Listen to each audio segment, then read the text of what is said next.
Everyone, तो देखिए आज हम लोग सम बेसिक कॉन्सेप्ट यानी मोल कॉन्सेप्ट 1 में आज का लेक्चर कंटिन्यू करते हैं। लास्ट क्लास में मैंने एक होमवर्क दिया था, तो बहुत सारे लोग शायद सॉल्व कर लिए होंगे। अगर आपका आंसर 16.5 × 10⁴ आया है, 10⁴ आया है तो सही आंसर है, और दूसरे का आंसर ये है। जिनका आ गया है अच्छी बात है, जिनका नहीं आया है वो जरा ध्यान से इसका सोल्यूशन को देखिए, ठीक है ना। तो जैसे देखिए सोल्यूशन, सबसे पहला वाला क्वेश्चन मैं सॉल्व करूँ। क्वेश्चन को सॉल्व करने से पहले एक बार जरूर रीड करिए, एक बार दो बार, जब तक लॉजिक न क्लियर हो तब तक आप क्वेश्चन पे जो है सॉल्व करने की कोशिश मत करिए।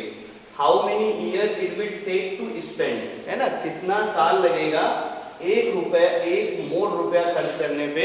जबकि देखो ये कितना है ना, मान लीजिए दादाजी हैं, ये क्या करते हैं भाई, एक दिन में 10 लाख रुपए खर्च करते हैं, ठीक है ना। तो अब इसको थोड़ा पहले सॉल्व कर दिया जाए, और हमें क्या करना है, ईयर में बताना है कि कितना खर्च करेगा। तो देखो ध्यान से, आपको जो दे रखा है कि आपके पास जो ये आदमी है ना, ये आदमी क्या करता है, देखो ध्यान से, 10 लाख स्पेंड करता है, ठीक है ना। 10 लाख ये आपका स्पेंड करता है, और कितने दिन में स्पेंड करता है ये तुम्हें दे रखा है। ये देखो 10 लाख स्पेंड कर रहा है कितने दिन में, एक दिन में। ध्यान से देखना, यही सब क्लियर हो जाएगा। अब देखो ध्यान से, 10 लाख मतलब क्या हो गया बोलो, ये हो गया यूनिट, कितने हो गए बोलो, कितने जीरो लगा दी यहाँ पे मैं नहीं करेंगे, समझ में आ गया होगा। ये कितना हो गया, 10 लाख, काउंट कर लो, सही है ना। चलिए फिर देखिए ध्यान से, ये कितने में स्पेंड कर रहा है, 1 डे में। ध्यान से देखते रहना, यानी अगर ध्यान से देखो तो कितना हो गया, 10⁻, कितना जीरो लगा दूं मैं, 1 2 3 4 5 और ये 6, यानी 10⁻6 रुपीज एक दिन में स्पेंड कर रहा है ये। हेंस अब देखो जरा ध्यान से, इसके बाद हम लोग देखते हैं कि ये एक्चुअली में 1 रुपया कितने दिन में स्पेंड करेगा। तो ये 1 रुपया स्पेंड करने के लिए इसको कितना टाइम लग जाएगा बोलो, 10⁻6, 1 डिवाइडेड बाई 10⁻6 डे लग जाएगा।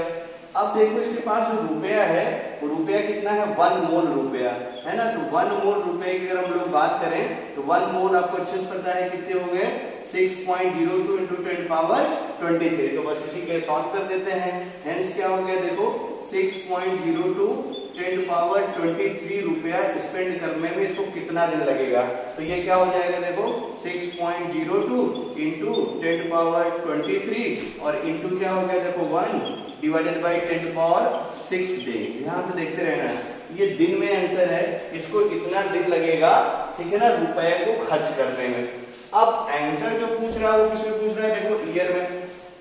ये अपने दिन आ गए और आंसर पूछ रहा है कितने में, ईयर में। तो खूब अच्छे से देखो, इसके बाद थोड़ा सा और आपको अच्छे से पता है, सिंस 365 डेज होते हैं, ठीक ना, में कितना ईयर होता है, 1 ईयर होता है।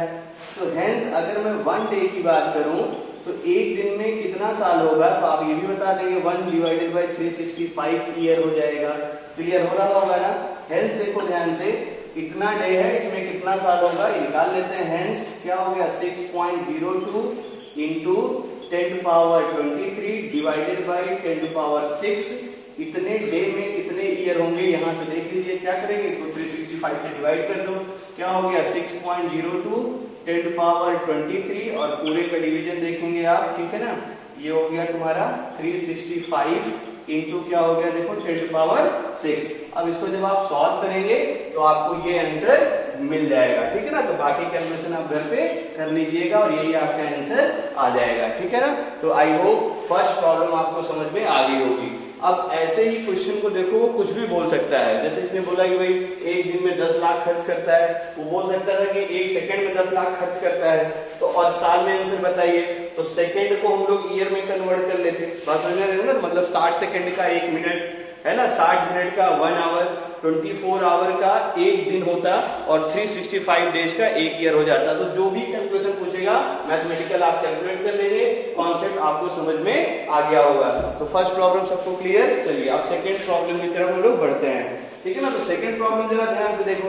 सेकेंड प्रॉब्लम में तुमसे बोल रखा है कि आपको मास बताना है 1 मोल इलेक्ट्रॉन का, और 1 इलेक्ट्रॉन का मास तुम्हें दे रखा है। तो तुम्हें अच्छे से पता है 1 मोल इलेक्ट्रॉन मतलब कितने इलेक्ट्रॉन हो गए, 6.02 × 10⁻23 इलेक्ट्रॉन, और 1 इलेक्ट्रॉन का मास कितना है, इसके बराबर।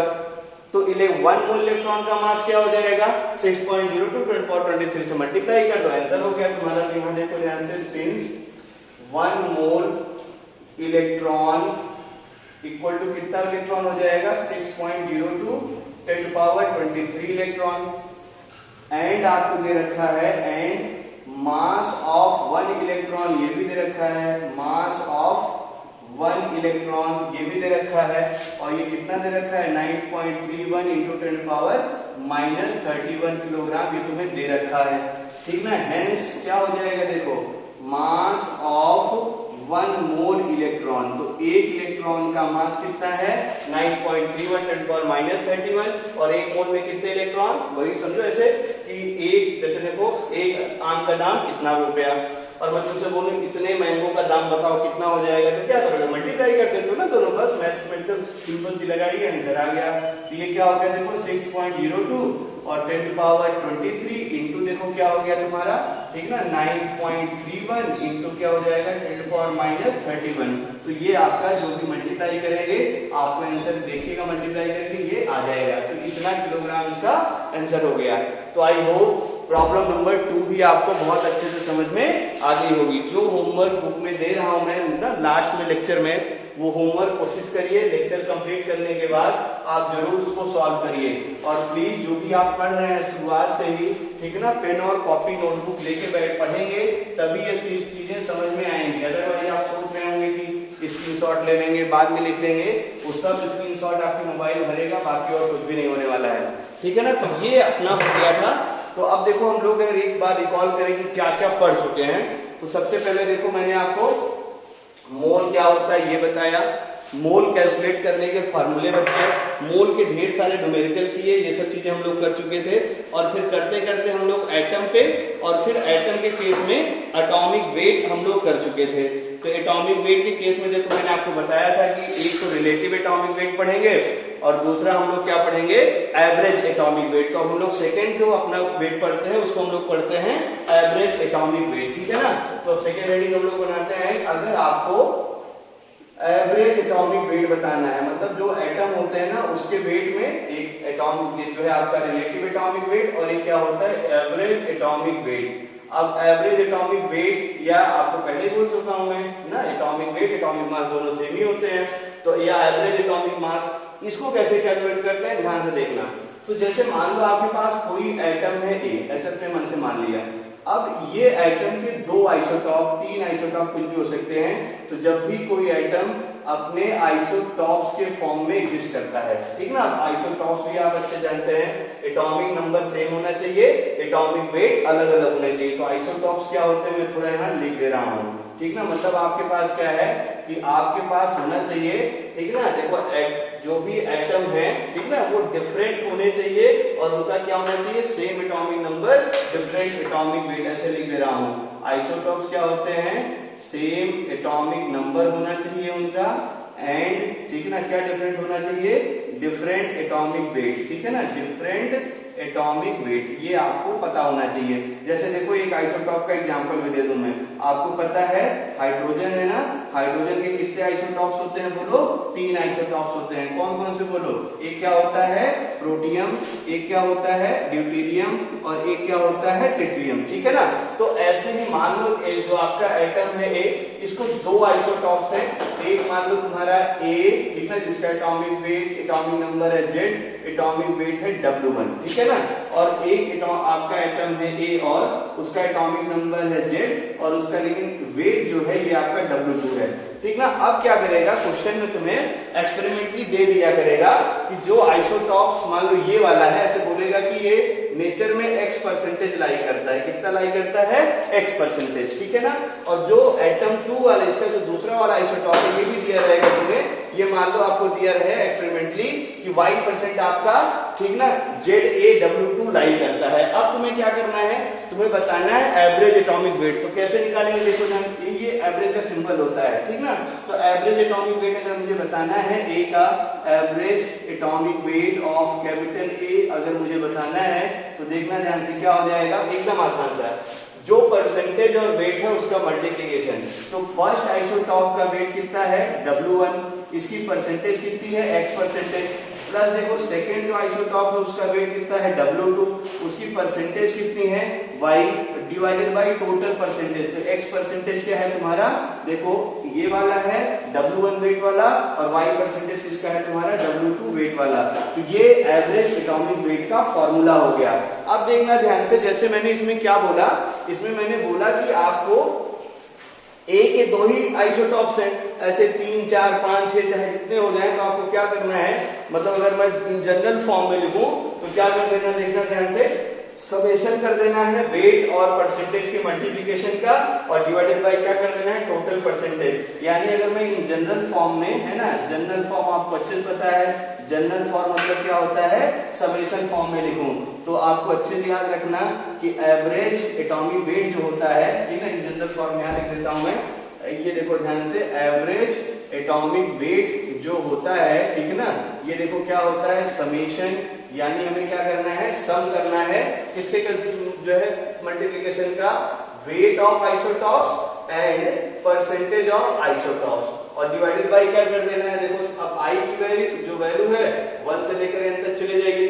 ऐसे ही देखो अब समेशन क्या करेंगे, I value from 1 to n और किसका सम में करना है, जो भी इनकी परसेंटेज होगी। तो ये है एवरेज एटॉमिक वेट का निकालने का जनरल फॉर्मूला। एक इस पे एग्जांपल कर लिया जाए तो और अच्छे से आपको समझ में आ जाएगा। जैसे देखो मैं तुमसे बोलूं कि तुम्हारे पास जो है जो क्लोरीन है ना, तो क्लोरीन मतलब आपका एक एलिमेंट आप पता ही है, ये क्लोरीन जो है दो आइसोटॉप्स में रहता है। एक क्लोरीन है तुम्हारा, क्लोरीन का एटॉमिक नंबर कितना होता है 17, ठीक ना। अब इसके दो आइसोटॉप बोल रखा है, एक क्लोरीन होता है जिसका 35 वाला और यही क्लोरीन एग्जिस्ट करता है अपने आइसोटॉप्स 37 में, ठीक है। ये आपको क्वेश्चन में दिया रहेगा, डरिए नहीं, ये क्वेश्चन में तुम्हें दिया रहेगा। और तुम्हें ये भी दे रखा है कि जो आपका 35 वाला है, ठीक ना, ये वाला जो एलिमेंट है ये नेचर में 75% है और ये वाला जो नेचर में है ये होगा 25%। अच्छा मान लो इसका दिया है, इसका ना दिया है, तो परसेंटेज मतलब क्या होता है 100,